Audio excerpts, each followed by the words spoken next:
आपल्या सर्वांचं स्वागत करते आजच्या पीपीटी प्रेझेंटेशनमध्ये. तृतीय सेमिस्टरमध्ये तृतीय वर्षाच्या MS संस्कृत विभागाअंतर्गत या प्रोजेक्टसाठी मी विषय निवडला होता आयुर्वेदिक जीवनशैलीमध्ये ऋतुचर्याचे महत्त्व. आणि या विषयासाठी मला प्रमुख मार्गदर्शन म्हणून लाभलेले आहेत आपल्या HOD मॅडम, क्रांती मेहमाने मॅडम. आणि हा पूर्ण निवडण्याच्या सुरुवातीपासूनच ठरवलं होतं की गर्भसंस्कार हा पहिला विषय निवडल्यानंतर आता आयुर्वेदिक जीवनशैली निवडायची होती, म्हणून हा विषय निवडण्यात आला. या संदर्भात प्रोजेक्ट पूर्ण कंप्लीट करण्यासाठी मी एकूण 6 ते 7 प्रकरणांचा आधार घेतला. यामध्ये विषय संकल्पना, ऋतुविभाजन, ऋतुविमर्श, विपर्य, विरुद्ध आहार आणि निष्कर्ष आणि शेवटी परिशिष्ट अशा एवढ्या प्रकरणांमध्ये मी हा विश्लेषित करण्यात आलेला आहे. आयुर्वेदिक जीवनशैली म्हणजे प्रकृतीशी आयुर्वेदिक जीवनशैली म्हणजे प्रकृतीशी जुळवून घेताना जी आपण दिनचर्या करतो ती म्हणजे आयुर्वेदिक जीवनशैली. आयुर्वेदाचा जो काही शाश्वत संदेश आहे, स्वस्थस्य स्वास्थ्यरक्षणं आणि आतुरस्य विकारप्रशमनं, म्हणजे स्वस्थ जे आहे त्याचे स्वास्थ्य टिकवून ठेवणे आणि जे रोगी आहेत, आतुर आहेत त्यांचे रोग दूर करणे. आणि यासाठी जनसामान्यांपर्यंत आपल्यासमोर बरेच असते की डॉक्टर म्हटलं की औषधी लिहून द्यावी हीच अपेक्षा असते, परंतु मूळ कारण शोधून कारण दूर करणे हा उद्देश जनसामान्यांपर्यंत पोहोचावा या हेतूने हा विषय निवडण्यात आला. मग ऋतुचर्या म्हणजे काय? बरेचदा आपल्याला माहीतच नसतं. आपल्याला फक्त आज 31 डिसेंबर आहे, सगळ्यांना खूप नवीन वर्षाच्या शुभेच्छा.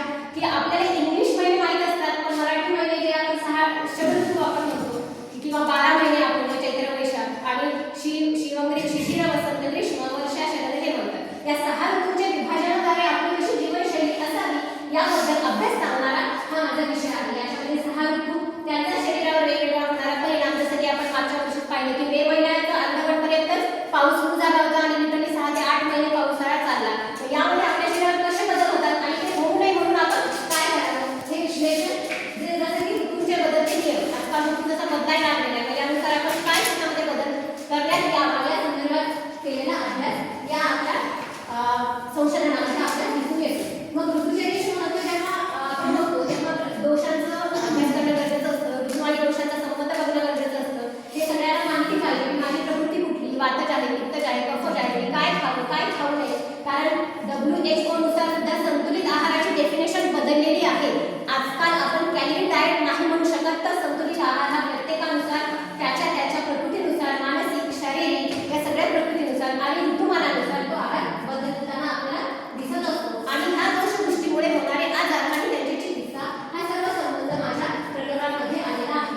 दिनचर्येमध्ये म्हणजे काय येतं, तर नॉर्मल जी दिनचर्या असते सकाळी उठल्यापासून की प्रातःविधी करण्यापासून ते रात्री झोपेपर्यंत, म्हणजे दिनचर्या, ऋतुचर्या, रात्रीचर्या या सगळ्या चर्यांचं यामध्ये वर्णन आपल्याला आढळतं, जेणेकरून की सर्वसामान्यांना या गोष्टींचं ज्ञान व्हावं. मग आपल्याला ऋतूनुसार तीच जीवनशैली जमत नाही. तर जसं हिवाळ्यामध्ये सध्या हिवाळ्याचा काळ आहे, तर दिवाळीमध्ये आपले सर्वांना हे सांगतात की दिवाळीमध्ये आपण अभ्यंग करतो. मग या ऋतूमध्ये सुद्धा आपण अभ्यंग नियमितपणे केले पाहिजे, जेणेकरून की आपल्या शरीरामध्ये दोषदृष्टी होणार नाही आणि पुढच्या ऋतूत होणारे आजार आपल्याला होणार नाही. या ऋतूनुसार आपल्याला शरीर शुद्धी सुद्धा करावी लागते. तो आपल्या चिकित्सेचा पंचकर्माचा भाग असतो, त्याचा देखील उल्लेख पुढे याच्यामध्ये केलेला आहे, पूर्ण संशोधनामध्ये केलेला आहे. याच्यामध्ये अजून महत्त्वाचा पाया म्हणजे विरुद्ध आहार, आरोग्यासाठी अत्यंत धोकादायक. आजकाल जे घेतले जाणारा फास्ट फूड आहे, जंक फूड आहे किंवा मिल्कशेक आहे, दूध आणि फळं एकत्र खाऊ नये अनेक जणांना माहिती सुद्धा नसतं. किंवा सकाळी तुम्ही दूध प्याला तर लगेच तुम्ही ॲपल खाणं किंवा तुमच्या भागात न पिकलेला आहार जसं की ॲवोकाडो आहे, ड्रॅगन फ्रूट आहे, किवी आहे. आपण ताप आलं की सर्रास किवी द्या म्हणतो प्लेटेट वाढण्यासाठी, पण प्लेटेट वाढण्याशिवाय सुद्धा तिथे तुम्हाला लंघन करणं गरजेचं असतं. जो आम दूषित झाला त्याचा आणि पाचन तर होऊ द्या, मग काय तुम्ही खावं नाही खावं हा प्रश्न येतो. हा पूर्ण उल्लेख विरुद्ध आहारामध्ये 0 ते 18 चे प्रकार आहेत की काय खावं. मासे आणि भात खाऊ नये किंवा मुलं आणि दूध खाऊ नये, दूध आणि फळे एकत्र खाऊ नये, दूध आणि मीठ एकत्र खाऊ नये. आजकाल हॉटेलमध्ये गेलं की आपली पहिली ऑर्डर असते पनीर बटर मसाला, पालक पनीर. मग पनीर आरोग्यासाठी किती धोकादायक आहे. आजार झाल्यानंतर आपण बरेचदा रिव्हर्स येऊ शकत नाही, जसं की ल्युकोडर्मा किंवा पांढरा पोट झाल्यानंतर मी रिव्हर्स नाही येऊ शकत. आयुष्याचे 10 वर्ष जे लहानपणापासून माझ्या मुलाला जर मी दूध पोळी मीठ टाकलेली जर दूध पोळी खाऊ घातलेली असेल तर मला ते पुढं कधी दिसणारे माझ्या 20-30-40व्या वर्ष मला जर ल्युकोडर्मा होणार असेल तर मी त्या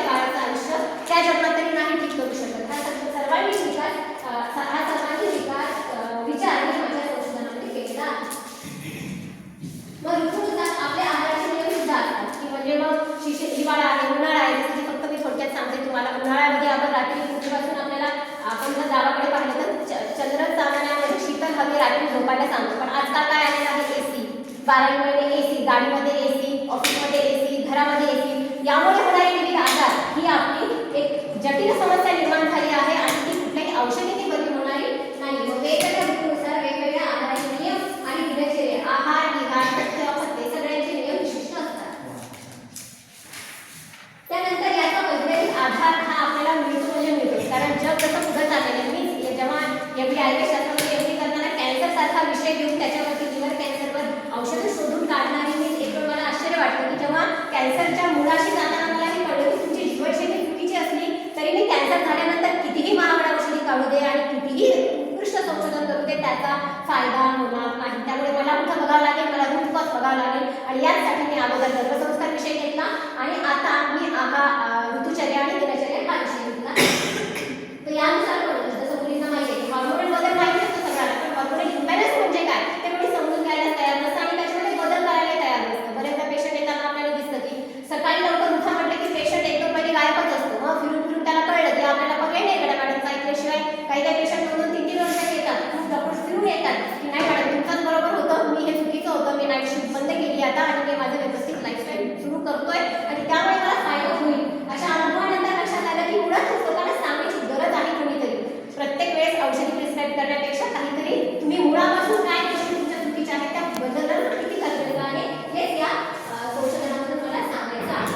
रोगप्रतिकारक शक्ती वाढवणे. कोविडमध्ये आपण सगळ्यांनी पाहिलं की औषधी संपली, आपल्याला दारू लावून बसावं लागलं 2 वर्ष. आता परत आज परत येऊन झाली की कोविडवर जर परत येतोय, परत आपल्याला लॉकडाऊन लागेल की काय भीती वाटत असते, तर तेव्हा काय करू शकतो आपण फक्त आणि फक्त रोगप्रतिकारक शक्तीच वाढवू शकतो. त्यामध्ये बऱ्याच जणांनी तुम्ही गुळवेची काळजी घेतलेली ऐकली असेल आणि त्यामुळे होणारे साईड इफेक्टही ऐकले असेल.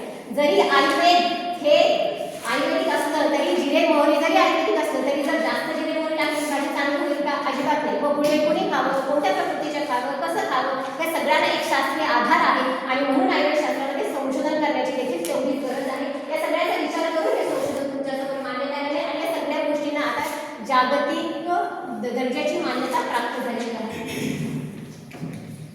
सध्या ज्वलंत प्रश्न आहे डायबिटीज, हायपरटेन्शन, ओबेसिटी जे मेटाबॉलिक डिसऑर्डर आहे. तुमची चयापचय क्रिया बिघडल्यामुळे तुमच्या हार्ट अटॅकची रिस्क कोणी घेणार नाही. तुम्ही स्ट्रेस घेताय म्हणून डॉक्टर आयुष्यभर तुम्हाला मेडिसिन सुरू ठेवणार म्हणजे ठेवणार. तुम्ही आपण सगळं खाणार, तुम्हाला थायरॉइडची टॅब्लेट लागणार म्हणजे लागणार.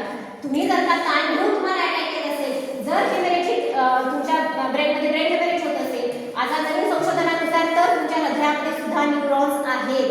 फक्त इतके दिवस हा संशोधन होतं की तुमच्या मेंदूमध्ये न्यूरॉन्स असतात पण हृदयामध्ये सुद्धा न्यूरॉन्स आहेत. म्हणजे काय न्यूरॉन्स तुम्ही टेन्शन घेतल्यावर जेवढं इथं फरक पडतो तेवढाच इथं फरक पडतो आणि एकदा ब्लॉकेज झाल्यानंतर अँजिओप्लास्टी हे चक्र थांबणार नाहीये. म्हणून होऊ न देणं आणि झाल्यानंतर आयुर्वेदिक उपचार पंचकर्म किंवा आयुर्वेदिक उपचारांद्वारे जीवनशैलीद्वारे ते ब्लॉकेजेस काढणं हे आपलं आद्य कर्तव्य आहे. त्याच्यामध्ये मधून डायबिटीज, उच्च रक्तदाब, ही 3 मेन लाईफस्टाईल डिसऑर्डर आहे. पीसीओडी नावाच्या सगळ्या मुलींना माहिती असेल. पीसीओडी साठी कुठेही ट्रीटमेंट नाहीये. पीसीओडी साठी प्री डायबेटिक कंडिशन समजलं जाते. म्हणजे तुम्हाला वयाच्या आजकाल परत काळाचं एक संशोधन आहे की 5व्या वर्षाच्या मुलीपासून पाळीचे तुम्ही धडे द्या, सल्ले द्या, त्यांना शिकवा. म्हणजे एवढं जग आता शॉर्ट लाईफ झालेलं की आपल्याला जागृतीची खूप जास्त गरज आहे आणि सुरू होते लाईफस्टाईल डिसीजेस. इथून सुरू होतात आणि हे गर्भापासून सुरू होतात. जर आई कंटिन्यू मोबाईल बघत असेल, आई जंक फूड खात असेल, आई फक्त स्टेटसवर जर अवलंबून तिचं लाईफ ठरवत असेल तर उद्या पुढे जाऊन लाईफस्टाईल डिसऑर्डर होणार म्हणजे होणार. डोपामाइन सिक्रेशन्स होतात रील्स कंटिन्यू पाहिल्याने आणि आजकाल कोणीच नाही असं की जो रील्स बघत नाही. हे डोपामाइन सिक्रेटचं एक मृगजळ आपल्या सगळीकडे जे पसरलेलं आहे हे फक्त आणि फक्त लाईफस्टाईल डिसीजमुळेच होतं आणि हे आपल्याला दूर करण्यासाठी या संशोधनाचा नक्कीच सगळीकडे फायदा होईल याची मला खात्री वाटते. मग याच्यामध्ये आम्ही करावी कशी? तर एक ऋतू बदलल्यानंतर दुसरा ऋतू सुरू होताना आपण 8 दिवसाचं अंतर कसं ठेवतो? संसर्जन करताना एका ऋतूचा आपण आता उन्हाळा आहे, आंबे आले तर आपण आंबे कंटिन्यू पाऊस पडला तरी आंबे सुरू जून, जुलै. पण हे किती धोक्याचं आहे? आपण सोडताना कसं सोडावं? लोणचं आपण 12 महिने नाही खाणं. जेव्हा तो कच्चा आंबा येतो तेव्हाच 1-1.5 महिन्यात लोणचं खावं एवढं अपेक्षित असतं. पण आपण 12 महिने लोणचं प्रिझर्वेटिव्हचं खातो. ह्या छोट्या छोट्या गोष्टी आहेत पण त्या तुमचा आधार निर्माण करण्यासाठी खूप कारणीभूत असतात आणि कोणी इथं बसलेलं नाहीये. हे बंद करा, ते बंद करा. आजकाल डॉक्टर सांगतात सगळं खा, शरीराला सगळं लागतं. त्यांना तुम्ही काय खाता, काय पिता, किती स्ट्रेस घेता याच्याशी घेणं देणं नाही. म्हणून ज्याने काही जास्त त्याचं माहीत हवं की आपण सकाळी लवकर उठणं गरजेचं आहे. आपण योग, प्राणायाम, ध्यान करायला ठेवलं तेवढंच गरजेचं आहे. मेडिटेशन करणं तेवढंच गरजेचं आहे. आपण स्थानिक अन्नच खावं. जे आपण जिथं जन्मलो तिथलाच आहार आपण घेणं गरजेचं आहे. आपण संस्कृतीच्या नावाखाली आपल्याला तो कसा बनवतात हे देखील माहिती नसतं, परंतु फक्त जग खाल्ले म्हणून आपण खातो. त्या सगळ्या गोष्टीचा विचार करणं खरंच गरजेचं आहे. तणावमुक्त जीवन हे देखील तेवढंच महत्त्वाचं आहे. तर आजकाल पेशंटला सांगितलं, पेशंट म्हणतात लहान मुलाने जन्मल्यानंतर सुद्धा तणाव आहे. मग आम्ही कसं स्ट्रेस कसं काय, त्याचं काल एका पेशंटने मला विचारलं, हे स्ट्रेस इंडेक्स मोजण्याचं काही माप आहे का, असं आपण मोजू शकतो का की हा एवढा स्ट्रेस, ते तुम्हाला ठरवायचं. तुम्हाला जर तुमचा स्ट्रेस मॅनेज करता आला तर, आणि एक स्त्री म्हणून मला एक सांगायचं की जर घरच्या स्त्रीला ह्या गोष्टी मॅनेज करता आल्या तर निश्चितच ते घर खूप पुढे जाऊ शकतं. आणि पुरेशी झोप, आजकाल 10 ते 12 ही झोप अत्यंत गरजेची आहे. तुम्ही सकाळी 3 ला उठा, 4 ला उठा, पण तुम्ही रात्री 10 ला झोपलं म्हणजे झोपलंच पाहिजे. पण आपला मोबाईलच 12 वाजता बंद होतो आणि ह्याचे परिणाम खूप जास्त वाईट होतात. आणि 10 ते 2 का झोपणं गरजेचं आहे, जेवढा आयुर्वेदाने सांगितलं तेवढं आधुनिक शास्त्र सांगतं. मेलाटोनिन नावाचं जे हॉर्मोन सिक्रेट होतं ते त्याची लेवल 10 ते 12 मध्येच हाय असते. तेव्हा तुम्ही झोपलात तरच तुम्हाला फायदा होतो. तुम्हाला काय काम करायचं, सकाळी 3 ला उठा, 4 ला उठा, पण रात्रीचे तुम्ही 8 ला तुमचं सकाळी 6-7च्या नंतर जेवण झालंच पाहिजे आणि तुम्ही 9 ला बेडवर गेलाच पाहिजे. हे जेव्हा मी पाळू लागते तेव्हाच मी तुम्हाला सांगण्यास